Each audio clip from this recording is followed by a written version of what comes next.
बाप का कर्ज ना चुका पाने पर सन्नी ने पैसा छापने का सोचा। वह 500 के नोट की हर एक डिटेल को अच्छे पेज पर अपने हाथों से बना रहा था। असल में सन्नी एक प्रोफेशनल आर्टिस्ट था, लेकिन उसके काम को हर कोई बेकार समझता। ऐसे ही धीरे धीरे उस पर कर्ज बढ़ता गया। अब वह इस बेकार सी जिंदगी में नहीं जीना चाहता था। उसने नोट को पूरी तरह कॉपी कर लिया था। बस आखिरी काम बचा था उसको सही साइज में प्रिंट करना। अब वह नोट के जैसा कलर बनाने लगते हैं। जब उनको कुछ समझ नहीं आता तो वह सोशल मीडिया की मदद ले लेते थे। घर में पड़ी दादाजी की प्रिंटिंग मशीन से वह नोट प्रिंट करना शुरू करते था। उनकी वह पुराना प्रिंटिंग मशीन केवल एक बार में एक कलर एक ही टाइम पर प्रिंट कर पाती थी, तो उन्हें 4 बार वह प्रोसेस दोहराना पड़ता। अब दूसरा स्टेप, नोट को सही और बारीकी से काटना। सन्नी नोट को मशीन में लगाता है और मोटर को घुमाकर नोट को अच्छे से काट देता है। अब अगला स्टेप, नोट में सिक्योरिटी स्ट्रिप लगाना, लेकिन स्ट्रिप के बदले 10 रुपए की चमकीली पट्टी लगा दी। अब बारी थी नोट का नंबर प्रिंट करना। 500 का नोट लगभग तैयार हो गया था, लेकिन सन्नी उस नोट को चाय में डाल देता है, क्योंकि बस एक काम बचा था, नोट को कुरकुरा और कड़क बनाना, जिससे वह नकली ना लगे। अब वह दोनों नोट को पानी में डालकर सुखाने लगते हैं। जैसे ही नोट सूख जाते हैं, अब बारी थी नोट की टेस्टिंग। फिरोज दुकान से बॉटल खरीदता है, लेकिन दुकानदार नोट को चेक करने लगता है, तो उसे नकली नोट की पहचान हो जाती है और फिरोज पकड़ा जाता है। सन्नी उसकी मदद कर रहा था, लेकिन मुश्किल से छुड़ा पाता है। वह दोनों वहाँ से भागकर सुरक्षित जगह पहुंच जाते हैं। नकली नोट बनाने का कोई फायदा नहीं हुआ था, लेकिन सन्नी को अभी भी अपनी आर्ट पर यकीन था। उसे एक तरकीब सूझती है। वह फिरोज को 300-500 नोट देता है, उनमें से एक नकली था। फिरोज आसानी से छूकर बता देता है कि कौन सा नोट नकली है। सन्नी उसे यही समझाने की कोशिश करता है कि उनकी आर्ट बिल्कुल परफेक्ट है, केवल पेपर में दिक्कत है। जो पेपर उन्होंने यूज किया है वह आसानी से पकड़ा जा सकता है। अब वह दोनों मिलकर घर या बाहर रखे सारे रद्दी के पेपर या लाइब्रेरी, हर जगह केवल नोट जैसी फीलिंग देने वाले पेपर को ढूंढ रहे थे। इतनी मेहनत करने के बाद उन्हें मैगजीन का वह पेपर बिल्कुल असली नोट जैसा ही लग रहा था। वही सेम फीलिंग जैसे असली नोट की होती है। अब फिरोज मैगजीन का पेपर ब्लीच केमिकल का यूज करके व्हाइट कर देता है। अब फिर दोबारा नोट प्रिंट करना शुरू। पूरी प्रोसेस बिल्कुल सेम, केवल इस बार कुछ अलग था, तो वह पेपर जो नोट को असली फील करा सकता था। अब बारी थी नोट को दुकान पर चेक करने की, लेकिन इस बार फिरोज जाने से मना कर देता है। सन्नी फिरोज को हाथ पकड़ने के लिए कहता है, ताकि पकड़े जाने पर वक्त पर भाग पाए। सन्नी भीड़ का इस्तेमाल करते हुए वह नोट दे देता है, लेकिन इस बार उसे बॉटल मिल जाती है और बाकी बचे हुए पैसे भी। असल में जो नोट उन्होंने बनाया था वह बिल्कुल ओरिजिनल जैसा था। अब बारी थी उनके बनाए 500 के नोट को मार्केट में बेचने की। सन्नी और फिरोज को एक कॉन्ट्रैक्टर मिल जाता है। कॉन्ट्रैक्टर नोट को बारीकी से चेक करता है, लेकिन वह उनकी डील से खुश नहीं था। अब सन्नी 2 असली 500 के नोट मांगता है। इस बार वह कॉन्ट्रैक्टर के सामने एक गेम रखता है। वह अपने बनाए 500 के नोट को उन असली नोट के साथ मिक्स कर देता है। असल में कॉन्ट्रैक्टर को बस उनके बनाए नकली नोट को ढूंढना होगा। अब सन्नी कहता है, अगर तुमने उनका बनाया नकली नोट ढूंढ लिया तो वह 1 लाख कैश देगा, लेकिन अगर नहीं मिला तो उन्हें 1 लाख कैश देना होगा। कॉन्ट्रैक्टर नोट को देखता है और कहता है कि किस भाव पर वह नकली नोट दे रहे हैं। सन्नी कहता है 500 का नोट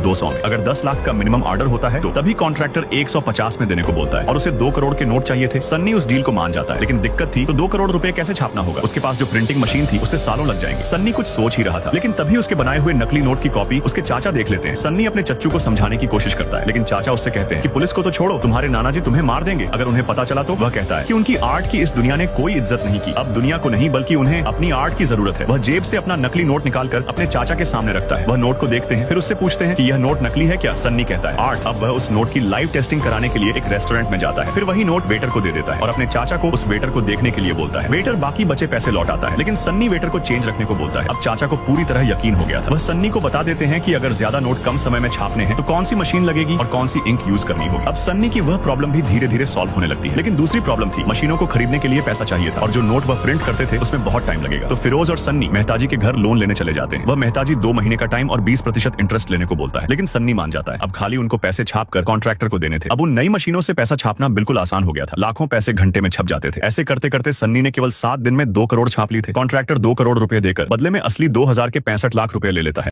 नकली नोट की प्रोडक्शन पूरे भारत में होती है, लेकिन इसको पकड़ने वाला कोई नहीं, क्योंकि प्रोडक्शन का इंफ्रास्ट्रक्चर बड़ा होने के कारण नोट दूसरे देश से हिंदुस्तान तक पहुंचाए जाते थे। फिर धीरे धीरे नकली नोट मार्केट तक पहुंच जाते थे। बैंक की मशीन भी उन नोट को पकड़ ही नहीं पाती थी, और ना ही कोई और। अब सन्नी और फिरोज जो अभी नए नए इस मार्केट में उतरे थे, उनको भी नया कॉन्ट्रैक्ट मिल गया था जो 20 करोड़ रुपए का है। अब सन्नी का चाचा बोलता है कि इतने बड़े ऑर्डर के लिए हाँ क्यों बोला, वह कभी भी फंस सकते थे। सन्नी बोलता है कि अभी भी उन्होंने इतने पैसे नहीं कमाए कि इस काम को छोड़ सके, बस आखिरी बार वह नोट छापना चाहते हैं और फिर पूरी लाइफ सेट। अब दिक्कत थी तो पेपर की, जो उनके पास खत्म हो चुका था। 20 करोड़ रुपयों को छापने में काफी पेपर इस्तेमाल होगा। उसके बाद जरूरत थी तो उन 20 करोड़ रुपयों को एक कंपनी के जरिए एक्सपोर्ट करना। फिरोज सड़क पर से गूंगे और बूढ़े आदमी को उठा लाता है। उसका आधार पैन कार्ड बनवाकर कंपनी उसके नाम रजिस्टर हो जाती है। असल में अगर उनकी कंपनी पैसा छापते हुए पकड़ी जाती है तो वह आसानी से बच सकते हैं। अब फिरोज कंपनी में एम्प्लॉय के लिए वैकेंसी निकालता है और इंटरव्यू लेकर MKG पब्लिशिंग नाम से कंपनी सेट कर देता है। अब वह 20 करोड़ छाप ही रहे थे, लेकिन तभी उसके चच्चू को बाहर पुलिस की आवाज आ जाती है। जब वह खिड़की से बाहर देखते हैं तो पुलिस उनके बेसमेंट तक पहुंच चुकी थी वाली थी। उनको 20 करोड़ की डिलीवरी कल तक देनी थी। लास्ट 10 मिनट लगने बाकी थे बंडल प्रिंट होने में। अब पुलिस चीफ फोन लगाती है। चाचा फोन उठाकर बात करता है। सन्नी उनको कुछ भी बहाना देने को बोल देता है, लेकिन चीफ उन्हें उधर आने को बोलती है। अब चाचा वहां तक पहुंच जाता है। अब चीफ उस वर्कशॉप को खोलने के लिए बोलती है, लेकिन चाचा के मना करने पर भी चीफ शॉप के पास जाकर देखती है। अब नोट प्रिंट होने में अभी 1 मिनट और लगता है। जैसे ही चीफ शॉप के और नजदीक आती है, तभी वक्त से पहले वह मशीन बंद कर देता है। लेकिन चीफ को शक हो जाता है। वह शॉप को खोलने के लिए बोलती है, नहीं तो वह ताला तोड़ देंगे। वहीं सन्नी और फिरोज पैसों को समेटकर कमरे में शिफ्ट कर रहे थे, क्योंकि अब उनको यकीन हो गया था कि वह कभी भी पकड़े जा सकते थे। फिरोज पैसों के बंडल के साथ गिर जाता है। तभी शॉप खुल जाती है, लेकिन वक्त से पहले ही सन्नी ने सारे नोट के बंडल कमरे में शिफ्ट कर दिए थे। अब पुलिस वर्कशॉप की तलाशी लेने लगती है। जैसे ही चीफ उस पैसों के कटिंग बंडल तक पहुंचने वाली थी, तभी कॉल आ जाता है और ऑर्डर मिलने पर वह वहां से निकल जाते हैं। अब वह सब बच चुके थे। सन्नी और फिरोज पैसों को टेबल पर रखकर पैकिंग करने लगते हैं। अब बारी थी पैसों को सही सलामत चेक पोस्ट से निकालने की। तभी पुलिस वाले चेक पोस्ट पर ट्रक को पकड़ लेते हैं। दोनों को बाहर निकालने के लिए बोलते हैं। पुलिस वाले ट्रक की तलाशी लेने लगते हैं। तभी सन्नी बताता है वह तो केवल डॉक्यूमेंट्री ले जा रहे हैं बेचने के लिए, लेकिन पुलिस वाला खुद बॉक्स को चेक करने लगता है। पैसा बॉक्स के नीचे रखा हुआ था। वह पकड़े ही जाने वाले थे। तभी सन्नी बोतल की आवाज कर देता है। अब पुलिस वाला उस बॉक्स को खोलने के लिए बोलता है। बॉक्स से दारू की बोतल निकलती है। असल में सन्नी का यह बैकअप प्लान था। उसने बोतल की तरफ ध्यान मोड़कर पुलिस वालों को दिखाया कि वह केवल दारू की बोतल ही एक्सपोर्ट कर रहे हैं। अब फिरोज पुलिस वालों को पैसे का लालच देकर वहां से निकल जाते हैं और बताई हुई लोकेशन तक पहुंच जाते हैं। 500 के 20 करोड़ नकली नोट के बदले 2000 के 10 करोड़ असली रुपए लेकर निकल जाते हैं। भारत में लगभग 8 से 10 लाख नकली नोट पकड़े गए थे। अब बैंक की मशीन भी एडवांस कर दी गई थी। 2000 के नोट को बंद कर दिया गया था। धीरे धीरे इंडियन गवर्नमेंट ने नोट छापने वालों को गिरफ्तार करके पूरे भारत में नकली नोट इंपोर्ट को पूरी तरह खत्म कर दिया। मसूर दलाल जो इस काले धंधे को चलाता था, वह जब अपने बनाए नोट को मशीन में डालता है तो मशीन नोट को आसानी से पकड़ लेती है। उनके बनाए हुए नकली 2000 के नोट लगभग 300 करोड़ से भी ज्यादा भारत में इंपोर्ट होने थे। तभी उसका आदमी एक नोट दिखाता है जो भारत के किसी आर्टिस्ट ने बनाया था। जब वह उस नोट को मशीन में डालता है तो वह नोट पकड़ा नहीं जाता। अब मसूर के गुंडे सन्नी और फिरोज को किडनैप करके मुंबई से दिल्ली ले आते हैं। वह सन्नी को अपना बनाया हुआ नोट चेक करने को बोलता है। सन्नी उसे आसानी से बता देता है कि उसका बनाया हुआ नोट सही है, लेकिन एक आर्टिस्ट की डिटेल्स उस नोट में मौजूद नहीं है। अब वह जब नोट को मशीन में लगाता है तो नोट आसानी से रिजेक्ट हो जाता है। मसूर दलाल सन्नी को डील देता है, जिससे वह करोड़ रुपीस केवल एक दिन में कमा सकता है। नोट उसे बनाना है, बाकी प्रिंटिंग का हर सामान एक से एक इम्पोर्टेड उसके पास मौजूद है। अब सन्नी मसूर दलाल की वह डील मान जाता है, क्योंकि उसके पास और कोई रास्ता नहीं था। नानू की सर्जरी होनी थी और उसके पास इतने पैसे नहीं थे कि वह अच्छे डॉक्टर से सर्जरी करा सके। अब फिरोज और सन्नी फिर दोबारा नोट बनाने में लग जाते हैं, लेकिन इस बार उनके पास मकसद और हर जरूरी सामान मौजूद था। दोनों ने दिन रात मेहनत करके आखिरकार वह नोट बना दिया था जो मशीन में पकड़ा ही न जा सके। अब जैसे जैसे मसूर का काला धंधा मार्केट में बढ़ रहा था, वहीं सन्नी के नाना जी का इलाज भी अच्छे डॉक्टर से हो रहा था।